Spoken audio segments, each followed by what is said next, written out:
রমজান আসতে খুব বেশি দেরি নেই। ইফতার সামগ্রী তৈরিতে যেসব পণ্য লাগে তার দাম এরই মধ্যে বেড়ে গেছে।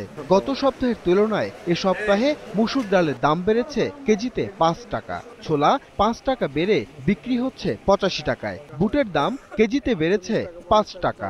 তবে ভোজ্য তেলের বাজার দর আগের মতোই, অপরিবর্তিত আছে পেঁয়াজ, রসুন ও আদার দাম। চিনির দাম বাড়তি, ছোলার দাম কেজিতে ৫ টাকা বেশি, বুটের ডাল আসলে ৯০ টাকা, এখন ৯৫ টাকা হয়েছে। যদি বেড়ে যায় তাহলে আমাদের কেনা কষ্ট, আমাদের জন্য কষ্টকর।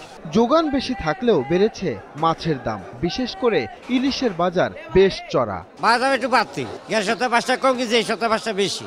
ইলিশ মাছের দাম বেশি আর ছোট মাছের আমদানি কম। এদিকে সরবরাহ ভালো থাকায় পটল, বেগুন, গাজর, শসা সহ সব সবজির দাম নিয়ে সন্তুষ্ট ক্রেতারা।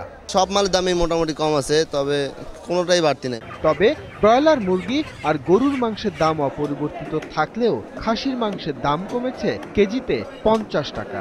৫০০ টাকা দাম চাইলে কাস্টমার জায়গা কই গরুর গোশ খামু না। ছাগলটা বিক্রি করতে পারি ৬৫০ টাকা, খাসি আমরা ৭৫০ টাকা পর্যন্ত বিক্রি করতে পারি। তবে সব ধরনের চালের দাম বেড়েছে প্রতি বস্তায় ৫০ টাকা। বিক্রেতাদের অভিযোগ, মিলারদের কারসাজিতেই বেড়েছে চালের দাম। এক সপ্তাহের ব্যবধানে